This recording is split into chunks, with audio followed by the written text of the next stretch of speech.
Go ahead.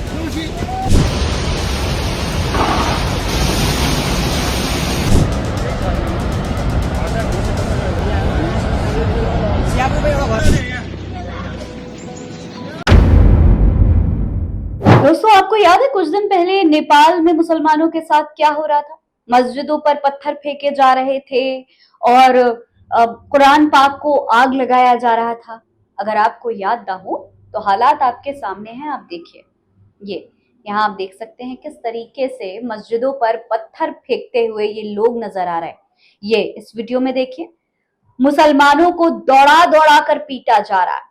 गाड़ी पर जा रहे मुसलमानों को रोक रोक कर उनको भगाया जा रहा है। नेपाल से बाहर निकालने की बात कही जा रही है। अपने परिवार के साथ जा रहे ये तमाम मुसलमान भी इन तमाम कट्टरपंथियों का शिकार हो गए। उन्हें भी रोका गया, उनको गाली गलौज की गई। यहाँ देख लीजिए, मस्जिद में आग लगाई जा रही है। ये वीडियो देखेंगे आप तो देखिए, मस्जिद की छत पर चढ़कर यहाँ पर ये लोग भगवा झंडा लगाते हुए नजर आ रहे हैं। नीचे से तमाम गालियां मुसलमानों को दी जा रही। और इस वीडियो में तो हद ही हो गई है, कुरान पाक को आग लगा दी गई। ये देखिए, सरेआम कुरान पाक में आग लगाई जा रही है, फाड़ा जा रहा है, अपमान किया जा रहा है कुरान का। ये मुसलमानों के साथ हुआ है अभी कुछ समय पहले। 1 महीना भी नहीं बीता इस पूरी घटना को। नेपाल में मुस्लिम मुक्त भारत की मांग हो रही थी। मुसलमानों को यहां से भगा दिया जाए, मुसलमानों पर अत्याचार, मुसलमानों पर टारगेट करना, नेपाल को मुसलमानों की जरूरत नहीं है, इस तरीके की बातें कही जा रही थी।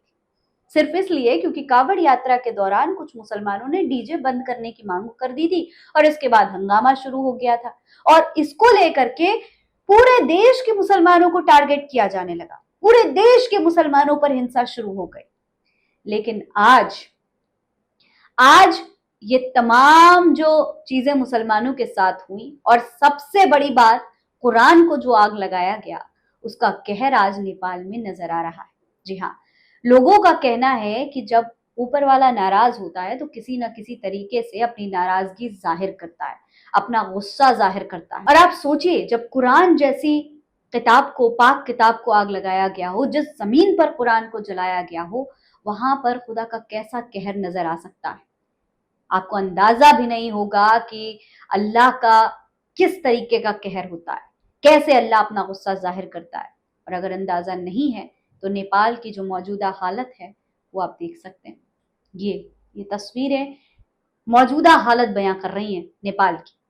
यहां देखिए, इंसान जो है कीड़े मकोड़ों की तरह बह रहा है। ना ये जो बाढ़ है, ना ये देख रही है कि कौन हिंदू है, कौन मुसलमान है, किसके यहाँ हनुमान चालीसा हो रही है, किसके यहाँ अजान दी जा रही है। ये बाढ़ एक साथ सबको अपने साथ बहा कर ले गई। ये है स्थिति इस वक्त नेपाल की।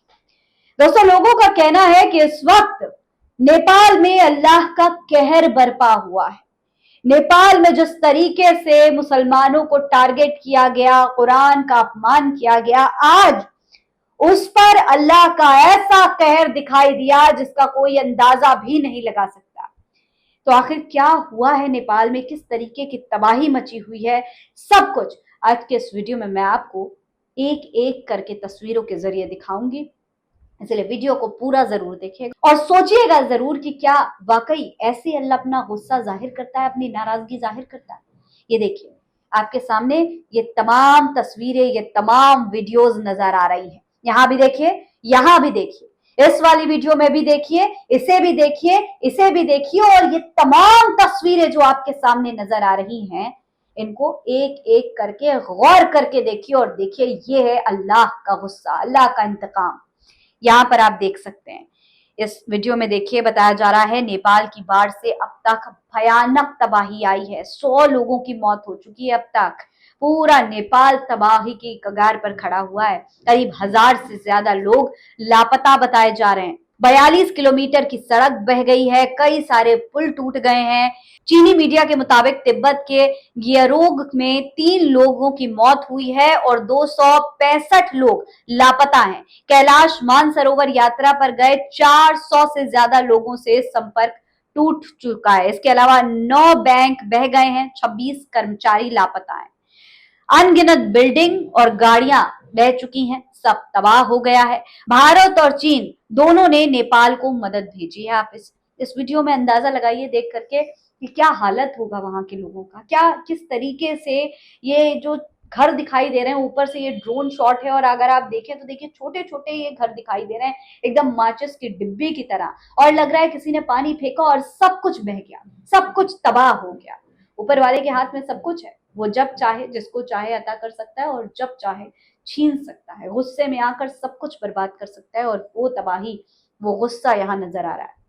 इस वीडियो में आप देख सकते हैं कि कैसे 1.5 सेकंड के अंदर अंदर पूरा रसूवा जिला तबाह हो गया। ये देखिए, अब देखिए बोटे कोशी नदी में अचानक सैलाब आया, मकान, दुकान, गाड़ियों को अपने साथ इस तरीके से बहा कर ले गया। देखिए जरा, ये तबाही हुई है इस तरीके से, ये तमाम घर, ये तमाम सड़कें सब बहती हुई नजर आ रही हैं। और जरा यहाँ देखिए तबाही के बाद का मंजर ये है, सब कुछ बर्बाद, सब कुछ टूटा बिखरा यहाँ पर नजर आ रहा है। ये देखिए, ये तस्वीर आप देख सकते हैं, एकदम सब कुछ बर्बाद हो चुका है। ना कोई घर दिखाई दे रहे हैं, ना कोई लोग दिखाई दे रही हैं, ना सड़कें, ना मंदिर, ना मस्जिद, कुछ नहीं। ये देखिए इस तरीके से बाद में रेस्क्यू ऑपरेशन चलाकर लोगों को बचाने की कोशिश की जा रही है। और तो और स्थिति ये है कि जो मरे हुए लोग हैं, जिनकी लाशें बह बह कर आ रही हैं, उनके शरीर से सोना नोचा जा रहा है। इस तरीके की स्थिति हो गई है लोगों से। ये देखिए यहाँ पर समर राज ने इस वीडियो को शेयर किया है, लिखा है 100% धार्मिक देश नेपाल की तस्वीर ये है। जरूरी नहीं कि कल की या इसी साल की तस्वीर है। महिलाओं की लाश लकड़ी में फंसकर ज्वेलरी नोची जा रही है। एक चोर नहीं है, सामूहिक सहमति से सामुदायिक चोरी की जा रही है। जहां जितना धर्म वहां उतनी निम्र नैतिकता देखी जा रही है। ये सोचे, ये हिंदू राष्ट्र है। कुछ समय पहले ये लोग मुसलमानों को भगाने की बात कर रहे थे, मुस्लिम मुक्त नेपाल की बात कर रहे थे, और आज देख लीजिए यहाँ पर किसको पता ये हिंदू है ये मुसलमान है, महिला कौन है, उसके शरीर से उसकी लाश आप देखिए सड़ रही है और उसके शरीर से उसके सोने की बालियां नोची जा रही हैं। ये है स्थिति, ये है हालत नेपाल की। ये देखिए भूपेंद्र नाम के एक यूजर ने इस वीडियो को शेयर करते हुए लिखा है, नेपाल में आए इस भीषण तबाही का मंजर देखकर रूह कांप जाती है। वीडियो में देखिए कैसे मलबे के नीचे लोग जिंदगी और मौत के बीच फंसे हुए हैं, और कहीं कोई अपने हाथों से मलबा हटाकर अपनों को तलाश रहा है, तो कहीं रेस्क्यू टीम जिंदगी बचाने की आखिरी कोशिश में जुटी है। बाढ़ और मलबे ने घर, सड़कें और पूरे इलाके तबाह कर दिए हैं। सैकड़ों लोग अभी भी लापता हैं और राहत बचाव का काम लगातार जारी है। सबसे दर्दनाक बात यह है कि इस तबाही के बीच ना जाने कितने परिवार अपने अपनों के लौटने का इंतजार कर रहे हैं। ईश्वर से प्रार्थना है कि मलबे में फंसी हर जिंदगी सुरक्षित बाहर आए और जिन परिवारों ने अपनों को खोया है उन्हें इस असहनीय दुख को सहने की शक्ति मिले। नेपाल के लोगों के लिए हमारी संवेदनाएं और दुआएं। इसके अलावा शारिक लिखते हैं कि असम में मुसलमानों पे बहुत जुल्म हो रहा था, वहां बाढ़ से सब कुछ तबाह हो गया।